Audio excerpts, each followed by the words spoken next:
अगर मैं आपको बताऊं या आपको मालूम चले कि फाइब्रॉयड है आपकी यूट्रस में, तो कभी कभी आपका दिमाग एक डर की जगह चला जाता है। क्या इसके लिए सर्जरी चाहिए? क्या मैं प्रेग्नेंट हो सकती हूँ? क्या वे ग्रो करेंगे? तो मैं आज आपको कामली एक चीज़ बता दूँ, आप टेंशन मत करो, क्योंकि फॉल्स होप की कहानी नहीं है। मैं डॉक्टर सुनील जिंदल 30 साल हो गए काम करते करते, फाइब्रॉइड्स लेप्रोस्कोपी के लिए और अदरवाइज हर तरह से ऑपरेट किए हैं, हर तरह से निकाले, और ना जाने अनगिनत फाइब्रॉइड के लोगों को बेबी दिए हैं। तो मैं आपको कोई रैंडम टिप नहीं दे रहा, मैं आपको इस साल का फाइब्रॉयड क्लैरिटी सिस्टम दे रहा हूँ, जिससे आपको एग्जैक्टली मालूम चल जाए क्या मैटर करता है, क्या मैटर नहीं करता, और क्या प्लान आपके लिए है। ये कोई मोटिवेशन की वीडियो नहीं दे रहा, ये एक सिस्टम की वीडियो दे रहा हूँ। देखिए, सच्चाई क्या है जो लोग मिस कर देते हैं कि फाइब्रॉइड्स बहुत कॉमन है, पर सबके सिम्टम सेम नहीं होता। ऐसा नहीं कि फाइब्रॉइड होकर सबके लिए सेम होता है। बहुत सी औरतें होती हैं जिनके बहुत बड़े फाइब्रॉइड में जाके उन्हें मालूम चलता है, और बहुत सी ऐसी होती हैं कि छोटे से फाइब्रॉइड से भी ब्लीडिंग हो रही होती है। कुछ को फाइब्रॉइड के साथ में बेबी हो जाता है, और कुछ को फाइब्रॉइड होते हुए बेबी नहीं हो रहा होता। तो ये सारी चीज़ें समझने के बारे में एक सवाल आता है, और आपसे पूछता हूँ, क्या आपके फाइब्रॉइड है? पर रियल क्वेश्चन क्या है, ये कौन सा फाइब्रॉइड है, कहाँ है, ये आपकी ज़िंदगी में आपको अफेक्ट कर रहा है या नहीं कर रहा है, और आप अपनी ज़िंदगी और अपनी फर्टिलिटी के लिए क्या कर सकते हैं।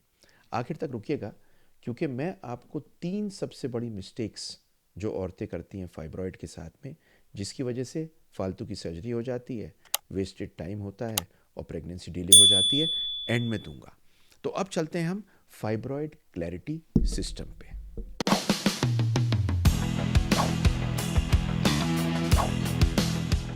अब मैं आपको बताऊंगा फाइब्रॉइड क्लैरिटी सिस्टम में 5 सिस्टम के बारे में।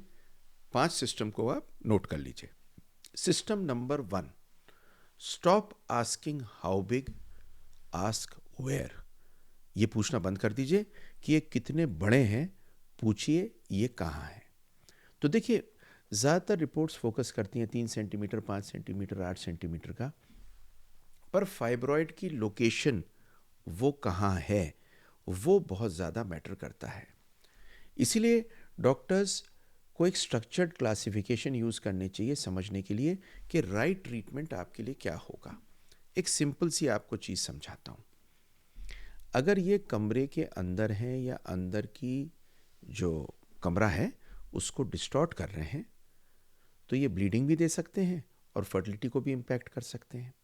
अगर ये दीवार के अंदर है, तो ये सिम्टम्स के साथ में इम्प्लांटेशन मतलब बच्चे के चिपकने को फ़र्क दे सकते हैं। लेकिन अगर ये यूट्रस के बाहर हैं, तो कई बार ये बेबी होने में अगर छोटे हों तो दिक्कत नहीं देते, और ये प्रेशर सिम्टम कर सकते हैं जिसका कम इफ़ेक्ट होता है बच्चे के चिपकने पे। तो मोस्ट इम्पॉर्टेंट, अगर कमरे के अंदर है 100% निकलना है, बच्चा नहीं है तो। वॉल के अंदर है तो ये देखना है क्या ये सिम्टम ऐसा दे रहा है कि इम्प्लांटेशन या बच्चे के चिपकने में दूर देरी कर सकता है, दिक्कत कर सकता है, ये समझना ज़रूरी है। अब आते हैं सिस्टम नंबर 2 पे। सिस्टम नंबर 2 में treat symptoms, goals and fertility plan, not the ultrasound. मतलब आपकी जो प्रॉब्लम है, जो आप चाहते हैं, और आपकी फर्टिलिटी बेबी पैदा करने की चीज़, उसके बेसिस पे प्लान बनाना है, अल्ट्रासाउंड की बेसिस पे नहीं। तो 3 क्वेश्चन आपको पूछने हैं। क्या आप ब्लीड कर रही हैं हेविली, मतलब क्लॉट्स या एनीमिया तो नहीं हो रहा? क्या आपको पेन या प्रेशर है? क्या कमर में पेन है, या यूरिन में बार बार जाना पड़ता है, या भारीपन है? या आप प्रेगनेंसी की ट्राई अभी करेंगी या आगे करेंगी? ये अप्रोच कंसिस्टेंटली एविडेंस बेस्ड है और मैनेज करने में हेल्प करता है। देखिए, American college of obstetricians and gynaecologist की रिकमेंडेशन है कि फोकस करिए सिम्टम पे, यूट्रस को बचाने में अगर बच सकता हो तो, और हर इंसान को अलग लेने में कि बच्चे के लिए चाह है या नहीं है। ऐसा नहीं कि सबके लिए सेम चीज़ चल रही हो।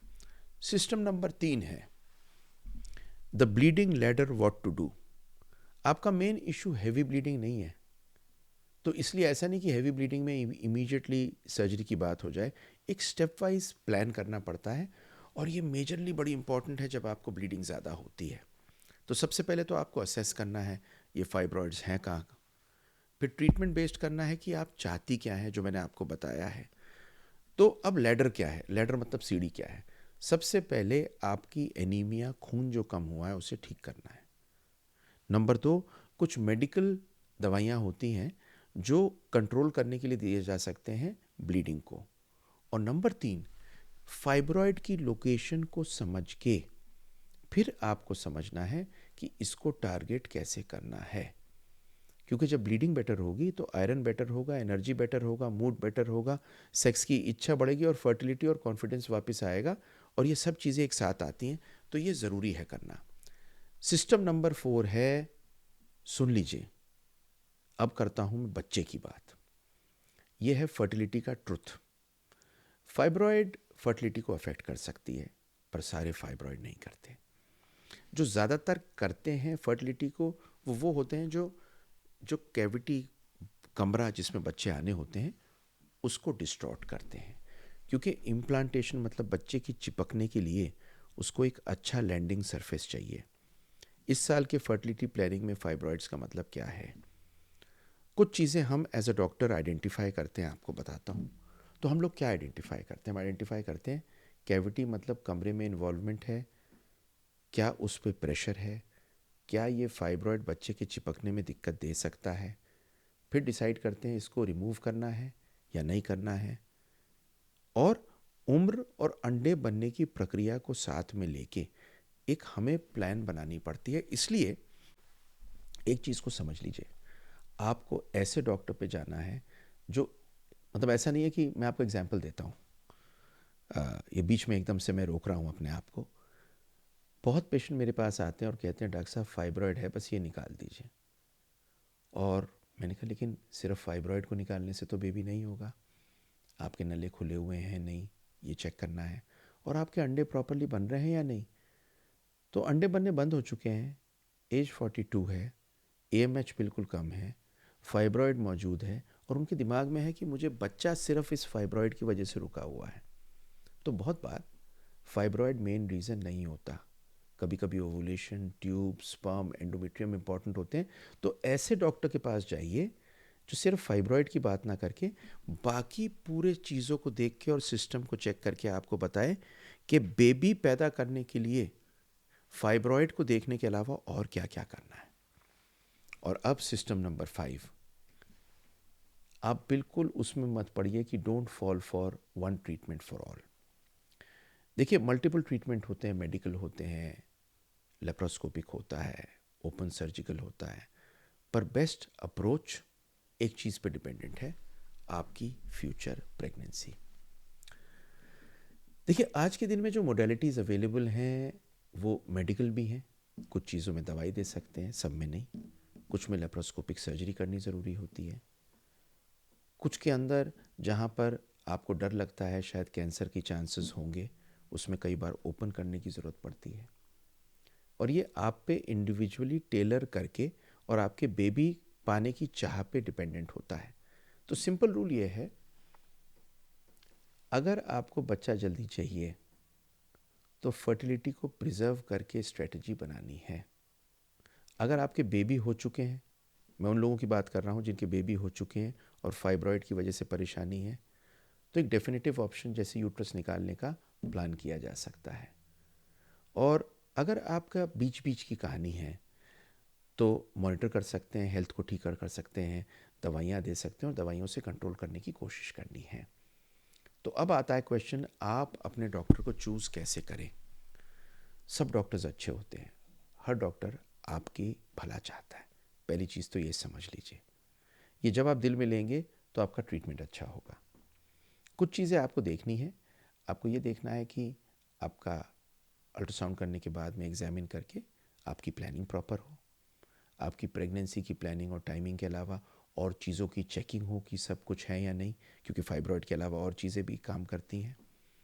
आपका अगर एनीमिया है तो ब्लड को ठीक करना ज़रूरी है पहले, और समझने के बाद में कौन सा ऑप्शन आपके बेबी होने के लिए बेस्ट है इसको समझ सकें। एक चीज़ जिससे आपको दूर रहना है वो ये है कि जब आप कहते हैं ना सारे फाइब्रॉयड अभी निकाल दीजिए, कई बार छोटे फाइब्रॉयड निकलने की ज़रूरत नहीं होती, और कई बार जब निकालने जाते हैं तो छोटे से फाइब्रॉयड को निकालने में वो यूट्रस को डैमेज ज़्यादा कर सकते हैं। कभी कभी 1 सेंटीमीटर से कम के फाइब्रॉयड्स होते हैं, उनको निकालने में डैमेज ज़्यादा होता है। तो सब चीज़ों को इग्नोर नहीं करना, सब चीज़ों को साथ लेके चलना है। एक क्लियर प्लान आपके बेबी के लिए होना है। मतलब बहुत सी अनमैरिड लड़कियां आती हैं जिनके फाइब्रॉयड होते हैं, बहुत गौर से सोचना पड़ता है इनका फाइब्रॉयड शादी से पहले निकालें या रुके, क्योंकि वो बढ़ेंगे तो हैं ही। ये सारी चीज़ें जो स्टडी करके डॉक्टर आपको राइट अप्रोच दें, वो आपके डॉक्टर हैं। सब कोशिश वैसे यही करते हैं। 3 बिगेस्ट मिस्टेक को सुन लीजिए जो मैंने आपको शुरू में कहा था। Number 1, chasing the size ignoring location. एक छोटा सा फाइब्रॉयड भी अगर अंदर बच्चेदानी को ख़राब कर रहा हो तो वो निकलना ज़रूरी है, और बहुत बड़े फाइब्रॉयड से ज़्यादा खतरनाक हो सकता है। Number 2, treating the ultrasound and not the symptoms and fertility timeline. मतलब अल्ट्रासाउंड की बेसिस पे इलाज नहीं, आपके एग्जामिनेशन पे आपके सिम्टम क्या हैं, आपका बेबी होने की चाह क्या है और बेबी करने के लिए करना क्या क्या है, उस पर डिपेंडेंट है। और नंबर 3, सबसे इंपॉर्टेंट चीज़, इसे डिले मत करिए। ये जब भी है इमीडिएटली डॉक्टर पे जाइए। बेस्ट प्लान तभी होगा, क्योंकि नहीं तो ये बढ़ेगा। मेरे पास इतना पेशेंट आता है ख़राब फाइब्रॉइड्स के साथ, और उन्हें मालूम होता है 6-6, 7-7 साल से। उस टाइम उनका बच्चा बचना, उनकी बच्चेदानी का बचना बहुत आसान होता है, नुकसान बहुत कम होता है। पर जब इतना बड़ा लेके आते हैं तो उसमें परेशानी तो होती होती है। तो टाइम पे इलाज कराएं। ये सब चीज़ें मैं आपके लिए क्यों लेके आया हूँ? ये इसलिए लेके आया हूँ because I really want you to have a baby and to treat it. 80% लोग जो मुझे रेगुलरली देखते हैं उन्होंने सब्सक्राइब नहीं किया है। मेरी एक रिक्वेस्ट है, सब्सक्राइब कर लीजिए। ये इतनी मेहनत का कंटेंट आपको इसीलिए दे रहा हूँ कि ये और लोगों पे पहुँचे और उनका फ़ायदा हो। आपके सब्सक्राइब करने से फ़ायदा होगा। Thank you very much for subscribing. ये समझ लीजिए, मैं एंड ये कह के करूँगा कि फाइब्रॉयड लाइफ सेंटेंस नहीं है। एंड फाइब्रॉयड होने का मतलब ये नहीं है कि बच्चा नहीं हो सकता। आज के साल के सिस्टम में गूगलिंग को बंद कर लीजिए, लोकेशन को देखिए, सिम्टम को समझिए, फर्टिलिटी के गोल को लीजिए, स्टेप वाइज प्लान बनाइए। अगर इसने आपको क्लैरिटी दिया है तो इस वीडियो को सेव कर लीजिए, शेयर कर लीजिए अपने पार्टनर से और लोगों से। उनका भला होना ज़रूरी है। एंड मोस्ट इम्पॉर्टेंटली, सिस्टम लिख दीजिए कमेंट में, क्योंकि मैं आपको एक फ्री गिफ्ट दूंगा, और वो फ्री गिफ्ट होगा एक एल्गोरिदम ये समझने के लिए कि कैसे फाइब्रॉयड का ट्रीटमेंट करना है। तो अगर आपके फाइब्रॉयड्स ब्लीडिंग कर रहे हो, पेन कर रहे हो, प्रेशर कर रहे हो, या फर्टिलिटी का डिले कर रहे हैं, तो इसकी नेक्स्ट वीडियो एग्जैक्टली इसी कैटेगरी की आएगी। Love to make this video for you. I hope आप ठीक रहें, खुश रहें, सलामत रहें, और इस साल जो भी आप चाहते हैं वो पूरा हो।